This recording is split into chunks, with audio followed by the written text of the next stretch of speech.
আপনাদের ডেডলকের কোড থেকে resource allocation গ্রাফের হচ্ছে যে প্রথম প্রবলেমটা ছিল ডাইনিং ফিলোসোফারের। সো ওই প্রবলেমটার উপর হচ্ছে এই রেকর্ডিংটা। তো হচ্ছে আমরা আগের মতো হচ্ছে যেভাবে বলছিলাম যে আমরা তিনটা জিনিস হচ্ছে এখানে বের করার চেষ্টা করব। একটা হচ্ছে আমাদের কি কি থ্রেড আছে সেটা, তারপরে হচ্ছে আমার কোন থ্রেড হচ্ছে কোন রিসোর্সটাকে হোল্ড করে আছে সেটা, আর কে কোনটার জন্য হচ্ছে রিকোয়েস্ট করছে বা ওয়েট করে আছে সেটা। এই তিনটা ইনফরমেশন যদি আমরা পেয়ে যাই তাহলে আসলে এরপর রিসোর্স অ্যালোকেশন গ্রাফ আঁকা একদম ইজি। তো প্রথমে দেখেন আমাদের কি কি থ্রেড আছে। সো আমরা যদি এখানে দেখি যে নাম্বার অফ পার্সন হচ্ছে 5, তার মানে হচ্ছে আমার এখানে 5টা থ্রেড আছে। এবং দেখেন থ্রেডের আইডি গুলা হচ্ছে আই এর ভ্যালু এখানে 0 থেকে শুরু হয়েছে, তাই না? তাহলে 0 থেকে হচ্ছে 5 এর আগ পর্যন্ত, তার মানে হচ্ছে 0 থেকে 4 পর্যন্ত হচ্ছে থ্রেড আইডি গুলা গেছে। তাহলে হচ্ছে এখানে আমরা থ্রেড গুলাকে এভাবে লিখতে পারি, এটা হচ্ছে T0, তারপর হচ্ছে T1, তারপরে হচ্ছে T2, তারপর হচ্ছে T3, আর লাস্ট হচ্ছে T4। আচ্ছা, আর এরপরে হচ্ছে আমার থিঙ্ক, এটার ভ্যালু হচ্ছে 5 দেওয়া, আর হচ্ছে আমার number of fork, number of persons এই সাইজের হচ্ছে একটা অ্যারে নেওয়া হয়েছে ফর্কস নামে। হ্যাঁ, যেটা হচ্ছে ইনিশিয়ালি ভ্যালুগুলো সব হচ্ছে 1 সেট করা।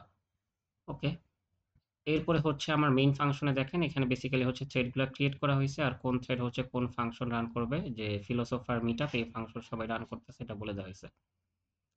এই ফিলোসোফার মিটআপের ভিতরে দেখেন আপনার হচ্ছে আই পাঠানো হইতেছে, মানে থ্রেডের আইডি গুলো পাঠানো হইতেছে 0 1 2 3 4, আর এরপরে হচ্ছে আই মড 2 করা হইতেছে। হ্যাঁ, তার মানে হচ্ছে আমার আই মড 2, এটা আসলে এই যে আমার হচ্ছে এখানে আই মড 2 আছে। হ্যাঁ, এইটা হচ্ছে আই এর ভ্যালু যদি জোড় সংখ্যা হয়, যেমন চিন্তা করেন হচ্ছে 0 mod 2, এটা করলে হচ্ছে 0 আসবে, 2 mod 2 করলে হচ্ছে 0 আসবে, 4 mod 2 করলে হচ্ছে 0 আসবে। যদি হচ্ছে জোড় সংখ্যা হয় তাহলে এখান থেকে আমি 0 পাবো। যখন হচ্ছে জোড় সংখ্যা হবে। আর যখন হচ্ছে i এর ভ্যালু বিজোড় সংখ্যা হয় তখন হচ্ছে 1 পাবো। কেন? যে 1 mod 2 হচ্ছে 1, 3 mod 2 হচ্ছে 1। তাহলে যখন হচ্ছে বিজোড় সংখ্যা হবে তখন হচ্ছে এখান থেকে আমি 1 পাবো। এটা হচ্ছে আমার ব্যাপার। দেখেন তাহলে এই i এর কন্ডিশন, মানে এই ইফ কন্ডিশনের উপর ভিত্তি করে হয় আমার এই পার্টটা এক্সিকিউট হবে, আর নাহলে হচ্ছে এই পার্টটা। তাহলে এই পার্টটা কখন এক্সিকিউট হবে? যখন হচ্ছে এই রেজাল্টটার ভ্যালু হচ্ছে 1 হবে। তাহলে এই রেজাল্টটার ভ্যালু কখন 1 হয়? যখন হচ্ছে i এর ভ্যালু অড থাকে। তাহলে i এর ভ্যালু যদি হচ্ছে অড হয় তাহলে ইফ অংশটা এক্সিকিউট হবে, আর i এর ভ্যালু যদি ইভেন হয় তাহলে হচ্ছে এলস অংশটা এক্সিকিউট হবে। তো একটু আমরা বের করে নিলাম। তাহলে একটু মুছে ফেলি।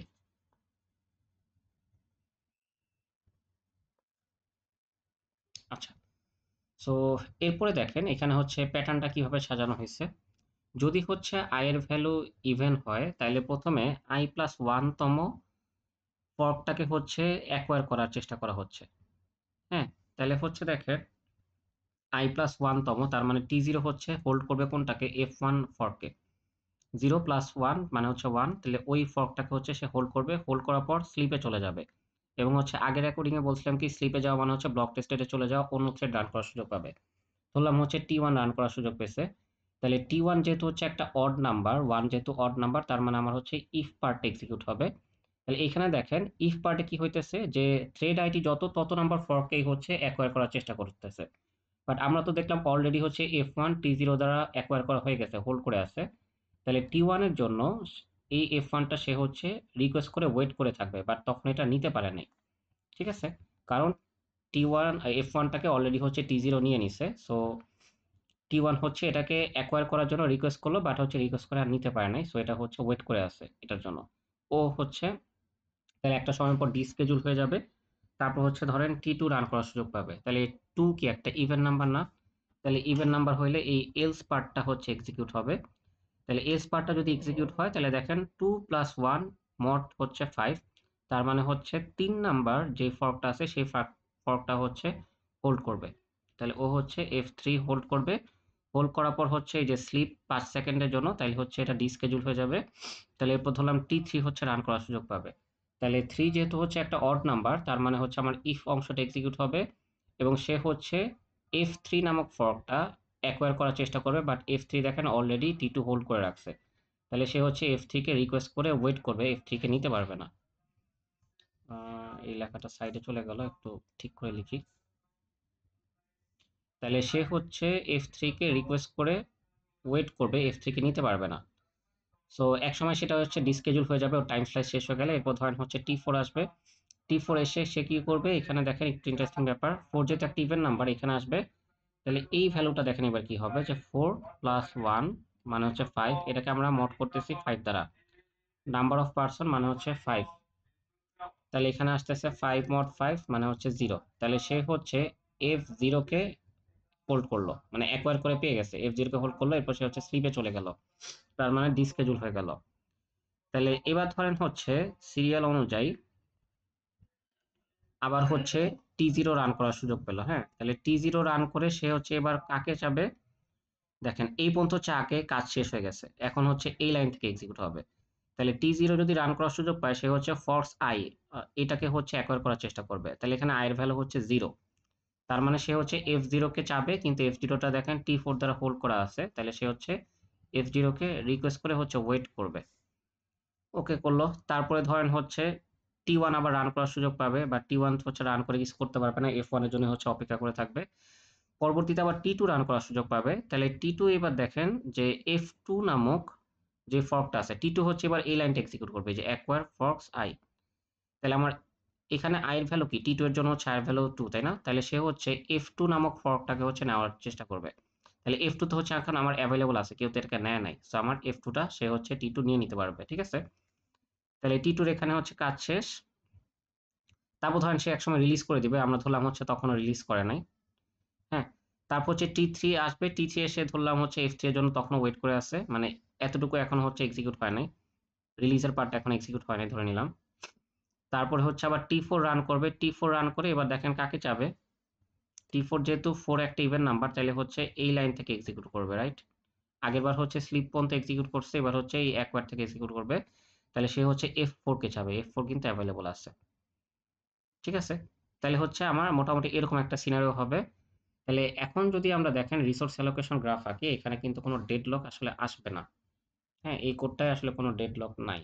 সো আমরা ধরে দেখেন রিসোর্স অ্যালোকেশন গ্রাফ আঁকি, T2 সে হচ্ছে দুইটা রিসোর্স নিতেছে, F2 আর হচ্ছে F3, তাহলে সে হচ্ছে F2 কে নিতেছে, আবার হচ্ছে F3 কেও নিতেছে। এরপরে আছে হচ্ছে এখানে আমার T0 সে হচ্ছে শুধুমাত্র F1 কে নিছে, তাহলে F1 যে এই রিসোর্সটাকে শুধুমাত্র হচ্ছে T0 নিতে পারছে।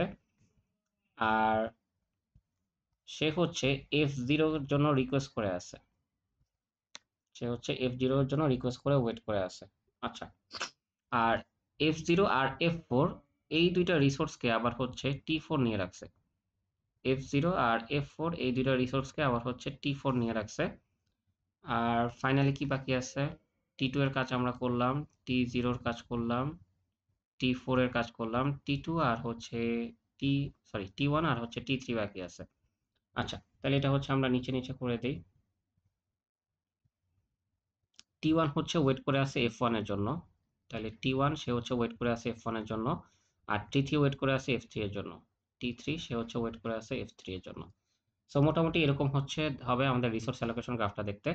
আপনাদের হচ্ছে আমি সলিউশন অ্যাড করে দিছি আসলে, এই যে বোনাস অ্যাসাইনমেন্ট সলিউশনের ভিতরে। উম, আচ্ছা দাঁড়ান, এই বোনাস অ্যাসাইনমেন্ট যে সলিউশনটা আছে, এই বোনাস অ্যাসাইনমেন্ট সলিউশন, এই যে এইখানে হচ্ছে আমি রিসোর্স অ্যালোকেশন গ্রাফ আর হচ্ছে এই ফাইনাল সলিউশনটা দিয়ে দিছি, এখানে আর একটু ক্লিনার ওয়েতে আছে। সো এটা একটু দেখেন। আর ডাইনিং ফিলোসফারটা আপনাদের কাছে একটু কঠিন লাগতে পারে, সো একটু কঠিন লাগলেও সমস্যা নেই, আসলে পরীক্ষা এত কঠিন থাকবে না, আর পরীক্ষা আপনাদের জন্য একটু ইজিটাই রাখা হবে। হ্যাঁ, সো এটা নিয়ে অত প্যারা নেওয়া লাগবে না, জাস্ট হচ্ছে এখান থেকে যতটুকু বুঝতেছেন অতটুকু বুঝে পরীক্ষা করতে পারলেই হবে। আচ্ছা, তাহলে এটা আমরা শেষ করি।